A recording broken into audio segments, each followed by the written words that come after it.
What's up, y'all? My name is Amy.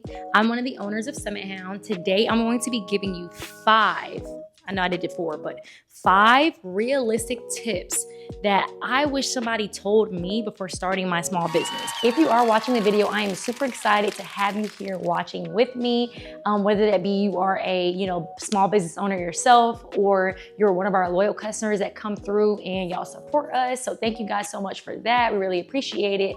Without further ado, let me go ahead and get into the video. And of course, while I'm doing this, I'm gonna be doing a little bit of sorting, organizing, and just getting everything started because I have a lot of work to do today. So let's just, let's get started.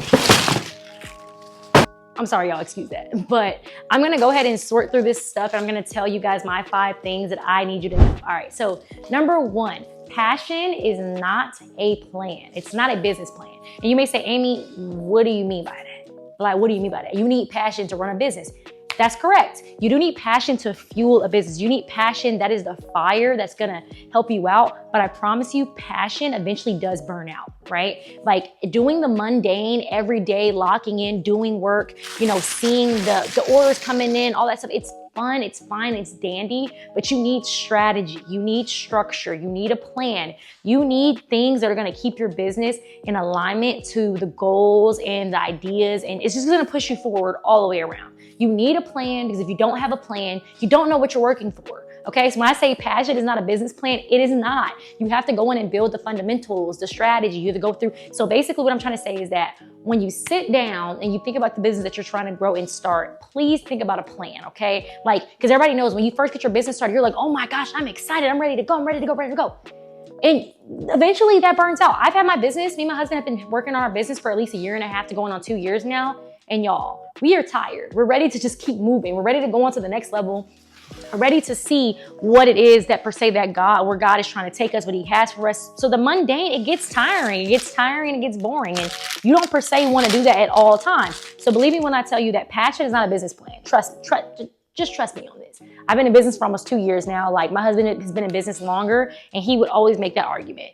Do not rely on passion. You gotta get a plan. You gotta get some structure. That is the only way you're gonna force yourself to be disciplined and wake up every single day to get at it. Number 2, your pricing, it isn't about just covering the costs. So be mindful when I tell you this, and hear me out when I say this, okay? I think in the beginning of every business, we always say, all right, I wanna start low because I'm kind of afraid that nobody will buy from me, nobody will purchase, nobody will wanna see what I have. But believe me when I tell you that you need to start your pricing exactly where it needs to be, that you know that you're worth, right? So if you know your business, if you're, whatever you're offering service, or you're a small business, you're selling knickknacks, you're doing hair, it doesn't matter what it is. Like start charging exactly what your business is worth, what you think in your mind, right? We sell harnesses, dog collars, dog leashes, all kind of dog gear, okay? This one leash is about 30 bucks, 30, 35 bucks. This harness is gonna run you about 65 to 70 bucks. And you wanna know why? Because our business is quality, where our products are quality. We're not gonna just be like, oh, let's just do it at 20 because we want, no. Keep in mind too, this is the biggest thing. When I say it's the biggest thing, listen to me when I tell you this. The kind of quality customers that you're going to get when you choose to put your pricing at a low price is going to bring you low vibrational, low, cheap, don't want to spend no money people. I'm trying to tell you, you don't want those people in your business, right? When you're charging good pricing, people know this has got to be some quality. They're not going to try to charge $65 for this if it wasn't going to last me long, So believe me when I tell you that you got to start with good pricing. And I promise you, the clientele you're bringing in, you want spenders. You want people that are going to be returning customers, people that are love your brand, people that are invested into your brand. So believe me when I tell you that it's just as important to do it this way and do it my way than the way that you think you're going to do it. Like charge what your business is worth, or even the future value of your business. Listen to me now. I ain't gonna lead you astray. You got to start out high. Start out high. If you want to trickle down a little bit, then you do that. But believe me when I tell you, that is just a fact. That's just a law. You look it up, Google it. I don't know. All right, let's move on to number 3. You won't have more freedom at first. Hear me when I tell you, you won't have more freedom at first, right? Everybody believes that when you're running your own business, that you have all this free will and all this power. Now, mind you, my schedule is made. I do what I want to do day to day. But I promise you, I'm in here working. Grit. I'm recording this at what time? 9 o'clock. I'm packing up orders. It's 9 o'clock on a Tuesday? Think I want to be doing this right now at 9 o'clock? No, I want to be laying up in my bed, laying around with my husband. That's what I want to do. So believe me when I tell you that, like, the hard work that it takes to actually be in a business and owning a business is serious. You will spend more hours working for yourself than you will work for other people. But that's only in the beginning. When you get all, like I said, when we go back to number one, let's run that back, right? You know, about the structuring and not relying on passion, jump, whatever.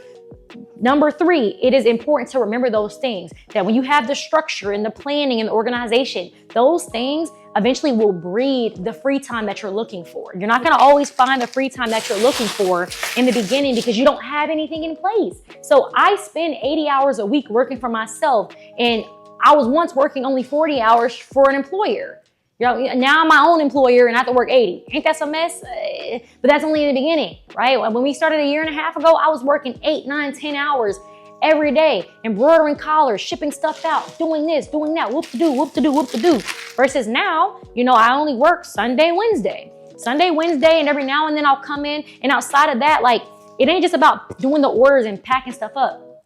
Keep in mind now, y'all, I do email marketing. I'm a copywriter. I do the designs, like I'm customer support. I'm the manager over our customer support team. I'm the manager over our design lady. Like, there's a lot of stuff. I'm the manager over my ambassador program. There's a lot of things that, you know, I'm doing day to day that actually take from me, that isn't just about like just this simple things right here. So believe me when I tell you, it's more than you may see, more to the eye. But trust me, you're gonna work more hours in the beginning, but just stay with it. If you're a business owner watching this, stay with it. Please don't give up. It's hard in the first year. It's hard the first 2 years, 5 years, however long it takes you to blow. It's hard. So believe me when I tell you, it is hard.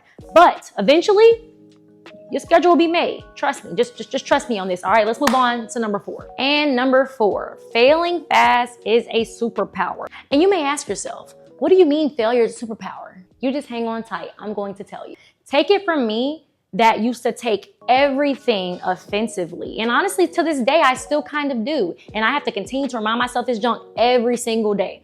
When I'm in my business and I'm working and things are not going according to plan on how I want it to be, how I want it to look, how I want it to sound, it really hurts. But the best thing about failing is that you have the opportunity to get up and adapt. You have the opportunity to get up and learn. Like, the percentages change for your life when you keep making mistakes, and because you're bound to not make the mistake again. That's the best thing about it. So believe me when I tell you that failing, you have to be okay with failing. And the truth is that you never truly fail until you quit. If you quit, you have failed for real. If I pack something up and I do something wrong and I made a mistake, that technically is failure, but that's not true failure, because I get up and I try again. The true failure is literally when you choose to not try anymore. You quit altogether. Now that's when you completely lost. You're out of the game. You're done. No bueno. So believe me when I tell you that failing is literally a superpower.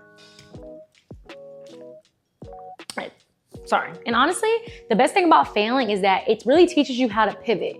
It teaches you how to get up, get stronger, work harder, be better, try harder, do better every single day, be better than you were yesterday. That's the best thing about failing, is that you know that I've already made this mistake, and now I know that moving forward, not saying you won't ever make mistakes again in your life, but you just know better for the next time. So be mindful when I tell you this, that it's okay to fail, right? But take it from somebody that I have failed, and I keep failing, and I keep struggling, and I keep lacking in accountability in some areas that's just hard in the business. Like, so trust me when I tell you, like, for somebody who's been in business, and mind you, I have a 6-figure business, and I still feel like a failure some days.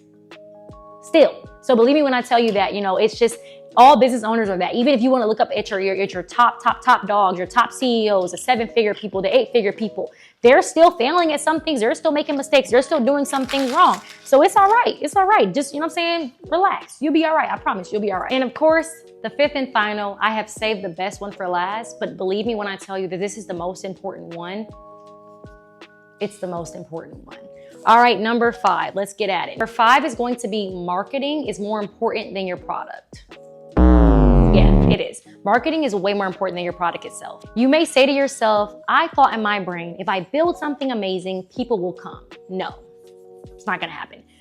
When you build something amazing, you have to market it like crazy, then people will come. If you don't have your marketing down, if you don't have your branding down, your brand awareness, you don't know how to make organic videos, you don't know how to run ads, you don't know how to do copywriting, you don't know how to do all these things that really matter about what make your brand what it is and what it stands for, people are not going to come. They're not going to believe, oh yeah, they're not gonna come. Believe me when I tell you that. So when I say you have to know how to market, you have to know how to market. I wish I invested a lot earlier in the beginning in the branding and the content creation, branding awareness and all those things, because attention is truly currency. And the way that the algorithm on social media, Instagram, TikTok, YouTube, everything changes. If you don't know how to market things, if you don't know how to market certain stuff and how to get your product out, how to sell your service, how to do all the things that are actually going to sell your product, you won't get anybody to buy from you. That's just the truth, and it sucks, but it is the truth. I would recommend, if you're not going to go the route of, running ads and doing those things, and you don't know how to do all that stuff, look into hiring an agency that knows how to do those things for you. They know how to make the videos. They know how to do hooks that are gonna grab attention and sell the product, and just doing organic style where you're posting on Instagram, posting on YouTube, posting on TikTok, all those cool things. If you don't know how to do those stuff, I guarantee you, and I'm going to recommend to you that you get invested into those stuff. You go learn, get on YouTube University. So if you're watching this video thus far, you're obviously here, YouTube University, and you need to go learn how to market. Marketing is the #1 thing, and it's so important to selling anything. This day and age that we live in, honestly, it's super hard to do stuff. A lot of times I run into a lot of businesses that are doing things the old way. So they're trying to drop off flyers and they're trying to do word of mouth.